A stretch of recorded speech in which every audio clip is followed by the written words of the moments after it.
These include prominent leaders such as Chinese President Xi Jinping, Serbian President Aleksandar Vučić, Slovak Prime Minister Robert Fico, and Milorad Dodik, President of Republika Srpska. President Traoré's participation in the event aligns with his administration's pivot away from traditional Western alliances. The world's attention was locked on Moscow. Victory Day was approaching. But this year, an unexpected figure stole the spotlight. A Russian aircraft landed. The cabin door opened. Out stepped a young African president, Captain Ibrahim Traore, no suit, no tie, fully dressed in military fatigues, a rifle slung over one shoulder, a pistol holstered at his side. The airstrip at the Kremlin fell silent. Flags flapped gently, cameras flashed, and stunned faces watched. This wasn't just another head of state disembarking. This was a bold message to the world, a disruption to the old diplomatic script. He hadn't arrived on a routine state flight or a Burkinabè government jet. He was flown in on a special Russian aircraft sent personally by the Kremlin. Burkina Faso's presidency released a simple statement. President of the transition arrived Thursday in Moscow. But what happened next was far from routine. The moment he touched Russian soil, Traoré's presence shook global observers. This wasn't just a diplomatic visit, this was history in motion. No African leader had ever arrived like this. The meaning was unmistakable. He was not there as a subordinate or guest. He came as a peer. What did his presence signal? Why did the Kremlin choose him? Because Traoré is not just a president, he's a symbol. A 36-year-old revolutionary who seized power through a military uprising. A leader who cut colonial ties with France and speaks openly against neo-imperialism. The reason he was chosen is clear. He represents a new narrative, one in which Africa no longer asks for approval, a continent where partnerships are being redrawn in real time. And beneath the towering walls of Red Square, that transformation was on full display. The world saw the pictures, but most missed the meaning. This wasn't standard diplomacy. It was a shift in global influence. From West Africa to Eastern Europe, the balance is tilting. And at the heart of it all stood a soldier president in a red beret. So ask yourself, what were the 10 jaw-dropping moments the media skipped? What did every move on that tarmac mean for Africa's future? Stick with us. By the end of this video, you'll understand why Captain Ibrahim Traore is fast becoming the most watched African leader, and why his visit to Moscow could mark the dawn of a new geopolitical age. Let's unpack it. Welcome to the realm of critical research. Moment 1. Landing like a lion. On the cold morning of May 8, 2025, something unusual stirred in Moscow's skies. President Traoré landed at Vnukovo Airport, invited to participate in Russia's Victory Day events. But this wasn't just any flight. He arrived on a Russian presidential jet, the Ilyushin IL-96-300, tail number RA-96019. This aircraft belongs to Russia's elite state fleet, usually reserved for high-ranking officials like President Putin. The IL-96-300 is designed for long-range missions, equipped with advanced security systems and state-of-the-art communications, a flying fortress for statecraft. This wasn't just transport, it was symbolism, a message aimed squarely at Washington, Paris, and Brussels. When the cabin door opened, all eyes turned. Out walked Traoré, calm, composed, and in olive-green military gear. His red paratrooper beret perched proudly. A pistol rested visibly on his hip. Each step he took was deliberate, not as a career politician but as a battle-tested soldier. No red carpet, no luxury limo, just the quiet clicks of press cameras. Burkina Faso's official note read plainly, President of the transition arrived Thursday in Moscow. But the scene told another story. This was a wartime commander stepping onto foreign soil. Alert, armed, and unapologetic. He didn't come to pose. He came to negotiate, as an equal. Beneath this quiet choreography was something deeper.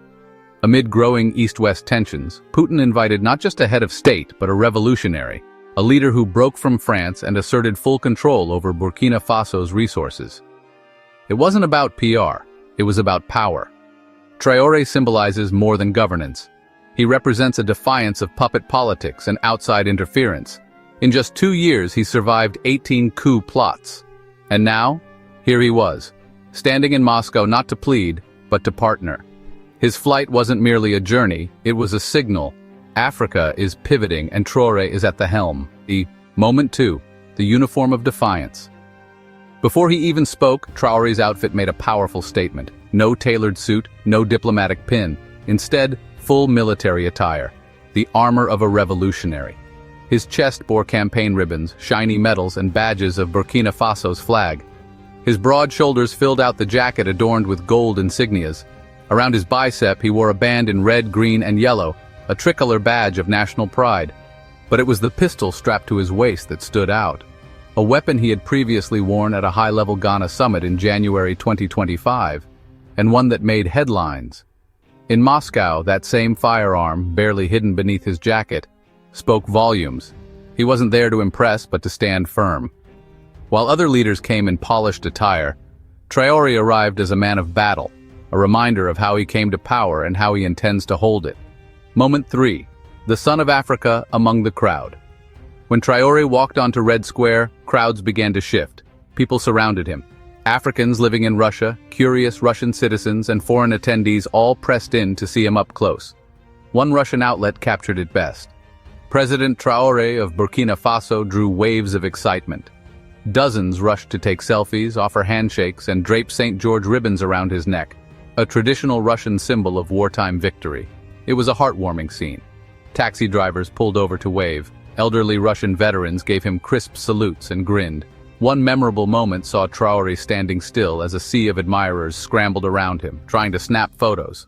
For many, his humility, strength, and presence brought something deeply refreshing to an event typically reserved for formal decorum.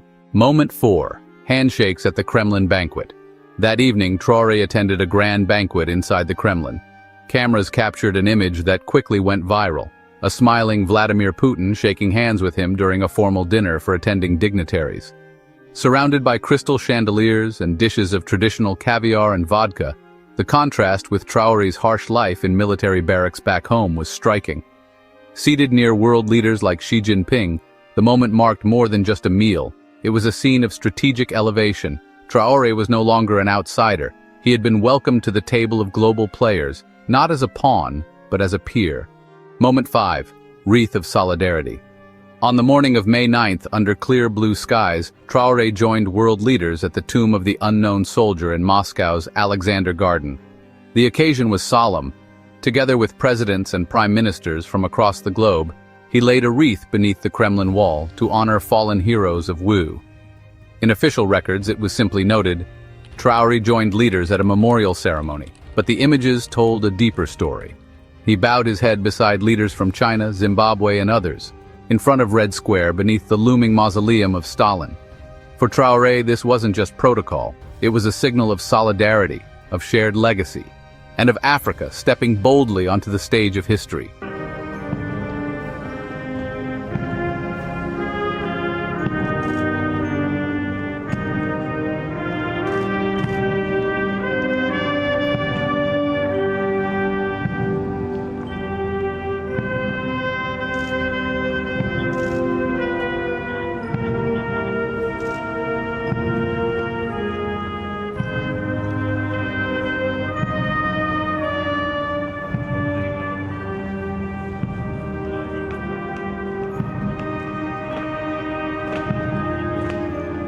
A fellow fighter in the global struggle against imperialism, now honoring Russia's war heroes. That's how Russian officials framed the moment. Moment 6. Brothers in arms on parade.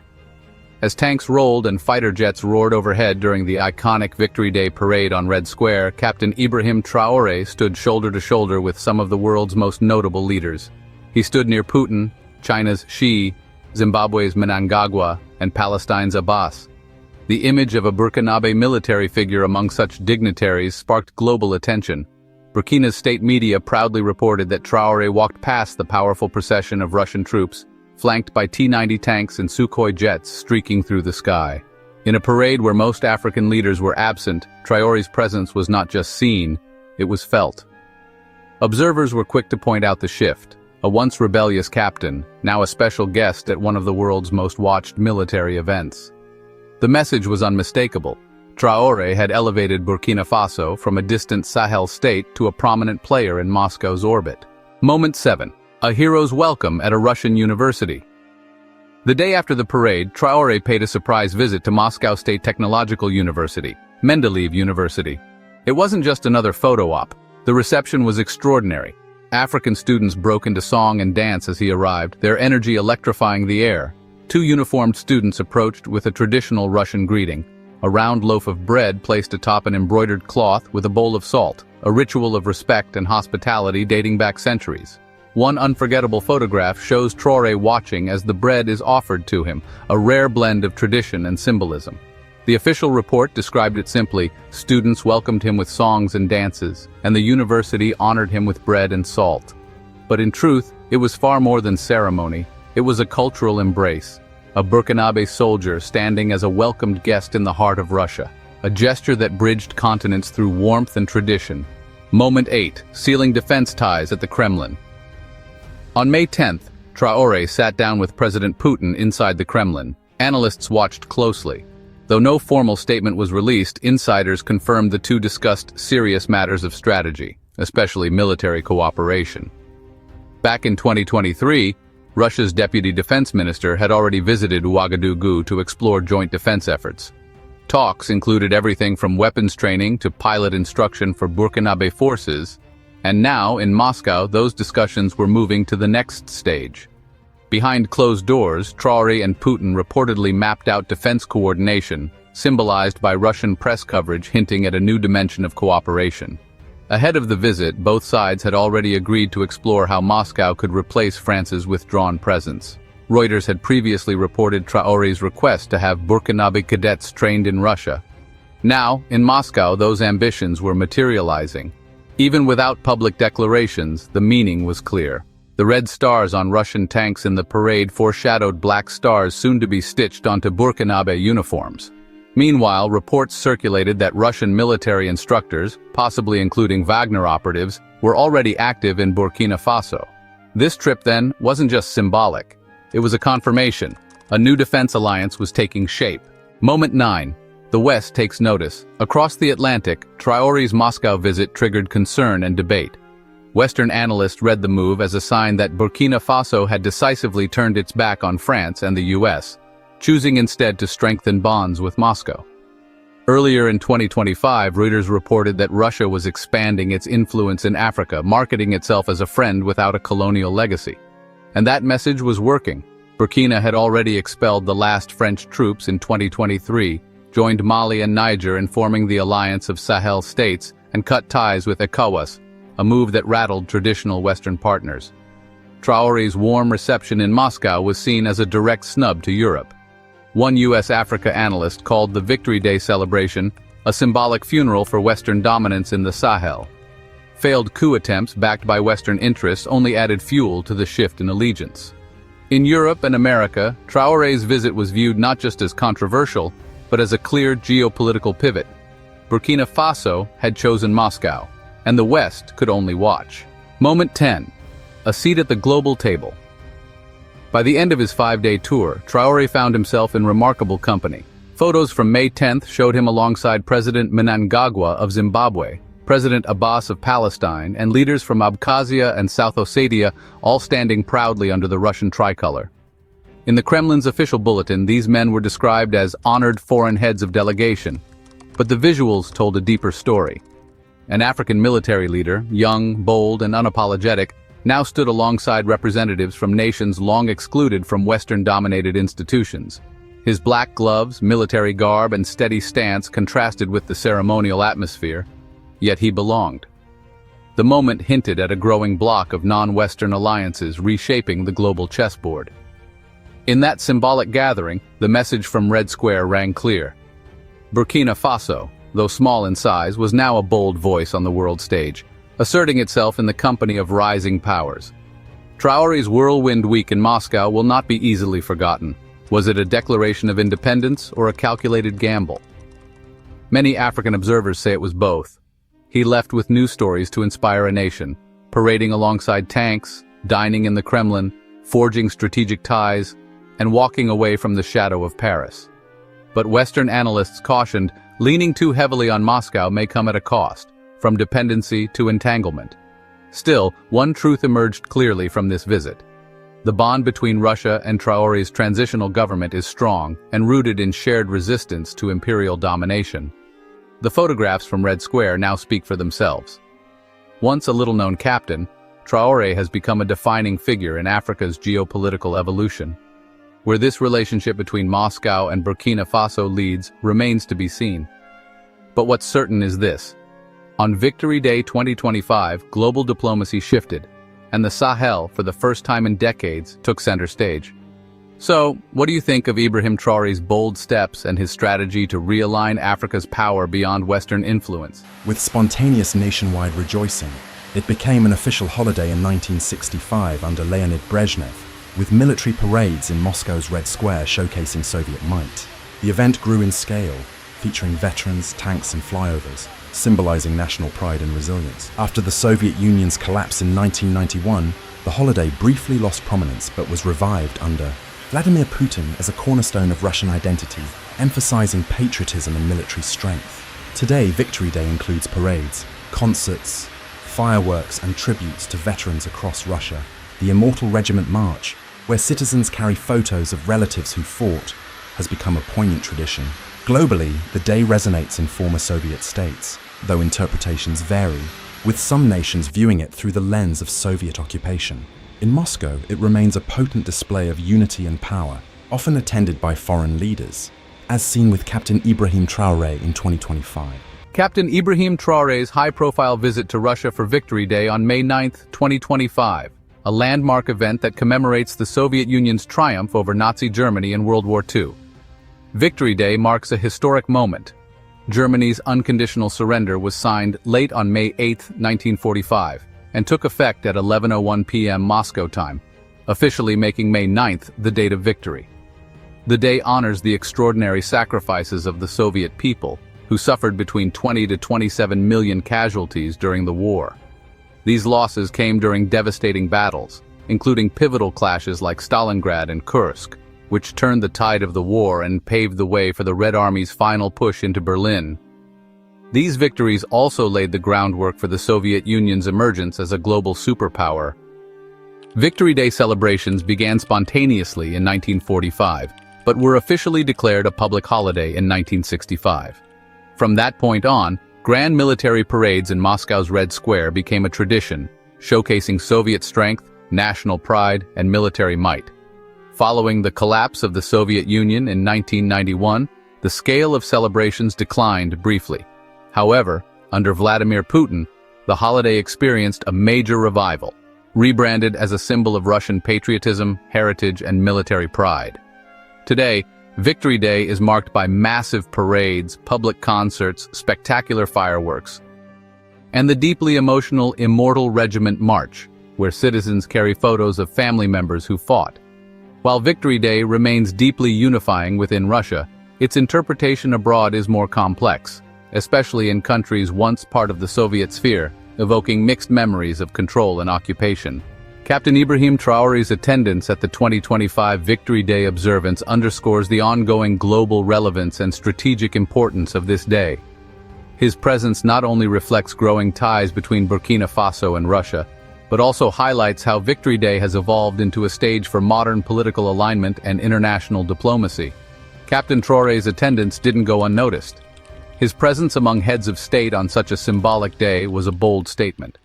Not just about Burkina Faso's rising diplomatic profile, but about Africa's shifting alliances on the world stage. At just 36 years old, Traoré stood in Red Square not as a passive observer, but as a visible ally in a gathering of nations redefining global power dynamics. For Russia, his participation served a dual purpose. Domestically, it reinforced the narrative of Russia's growing international partnerships despite Western sanctions and geopolitical isolation. Internationally, it sent a clear signal. Moscow is deepening its engagement in Africa, not just through trade or military deals, but through shared values and commemorative solidarity. Traoré's choice to attend was equally strategic. Victory Day, though rooted in European history, provided him a platform to express ideological alignment, honoring the sacrifices made in the fight against fascism, while simultaneously positioning himself as part of a global resistance to neocolonialism and Western dominance. Standing beside Vladimir Putin, Xi Jinping, and other non-Western leaders, Traoré wasn't just representing Burkina Faso. He was symbolizing Africa's new diplomatic assertiveness. Images of him, in full military uniform, red beret on his head, and calmly observing the parade, circulated widely across African and Russian media. He was portrayed not merely as a guest, but as a partner. It was a calculated contrast to the sanitized suits of Western diplomacy. Traoré arrived armed, literal and symbolic, reminding the world that his authority came from revolution, not negotiation rooms in Paris. And for Burkina Faso, it marked a turning point in its foreign policy narrative, one where the young, battle-tested captain from West Africa stood proudly among the architects of a new geopolitical era. For some, his choices will remain controversial. For others, they are courageous. But no one can deny that Captain Traoré's visits marked a geopolitical shift, a bold refusal to be silenced, sidelined, or shaped by others. And as the echoes of fighter jets faded and the flags came down, one thing became clear. Burkina Faso is no longer in the shadows. It is at the table, and its captain doesn't just wear a uniform, he wears the hope of a continent ready to rise. For more information and for more news on the happenings in the political sector and the world globally, don't forget to like and subscribe to our channel for more updates.